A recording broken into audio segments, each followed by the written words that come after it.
Good morning, student. Today I will start chapter number 4 in history, the Mughal Empire.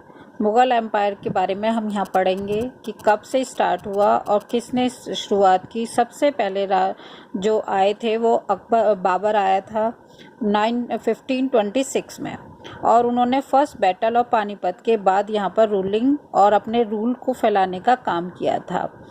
Babar जो था वो अकबर के दादाजी थे। मुग़ल कंट्रीब्यूट ये इन्होंने यहाँ पर एडमिनिस्ट्रेशन और नेटवर्क में यानी कि अपने राज्य को फैलाना और सीमाओं को सुरक्षित रखने करने का और आर्किटेक्चर को बढ़ावा देने का काम किया था।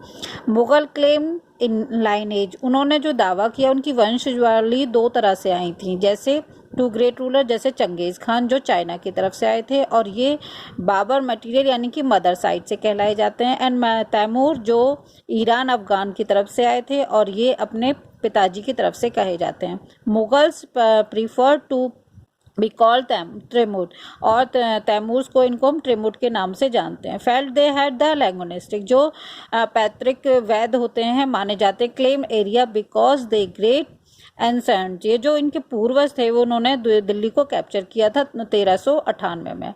फिर दोबारा another region with Genghis Khan ने दोबारा से आके आक्रमण करके बहुत सारे लोगों को मारा था और दोबारा से उन्होंने आधिपत्य जमा लिया था 1398 में।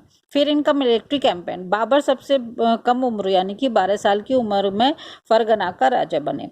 फिर अनदर मुगल ग्रुप अटैक, फिर इनके ऊपर अटैक किया गया था और जिससे इनको हटना पड़ा, उनकी फोर्स को लेके हटना पड़ा और इनकी जो सिंहासन था वो छोड़ना पड़ा। Wanted from the many years, फिर कुछ सालों बाद काबुल से 1505 में 4 में ही इड कैप्चर दिल्ली। दोबारा से बाबर ने चंगेज़ इब्राहिम लोदी से बैटल करके युद्ध करने के बाद पानीपत का जो पहला युद्ध था 1526 में, उसके बाद दिल्ली पे दोबारा से आधिपत्य जमा लिया। अब इसके बाद इनके बाद कौन कौन राजा कैसे हुए थे। बाबर के बाद हुमायूं ने रिकैप्चर दोबारा से दिल्ली को कैप्चर कर लिया था शेरशाह सूरी को हराकर 1555 में। अकबर कैप्चर चित्तौड़, अकबर ने अब फिर उसके बाद हुमायूं के बाद दूसरे राजा अकबर हुए थे और अकबर ने अपने शासनकाल में बहुत क्षेत्र को अपना राज्य को बढ़ाया था, जैसे 1568 में चित्तौड़ को जीता था, 1569 में रणथंजौर को जीता था, गुजरात, बिहार, बंगाल, कश्मीर, बिहार और कंदेश एंड सो ऑन, क्योंकि 1585 से लेकर 1605 तक इन सब एरियाओं को जीता था। फिर अकबर के बाद राजा आए जहांगीर ने भी बहुत सारे युद्ध किए और जहांगीर ने सिखों के साथ और अहोम के साथ युद्ध किए थे।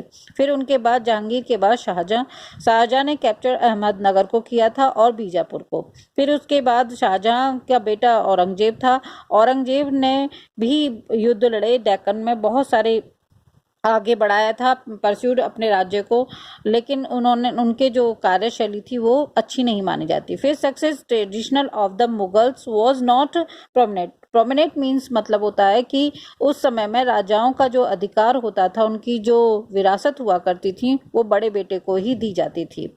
लेकिन कुछ जो उसके बजाय जो आगे राजा हुए, मुगल शासक हुए, उन्होंने ये पैटर्न को बदल दिया, ये तरीके को बदल दिया और त्रिमुद्र कस्टम ने कहा कि हमें अपनी जो वो उनकी विरासत है उसको सारे बच्चों में पूरे बराबर हिस्से में बांट दी जाए, ना कि एक बड़ा ही बेटा सारी जायदाद और विरासतों का मालिक बने।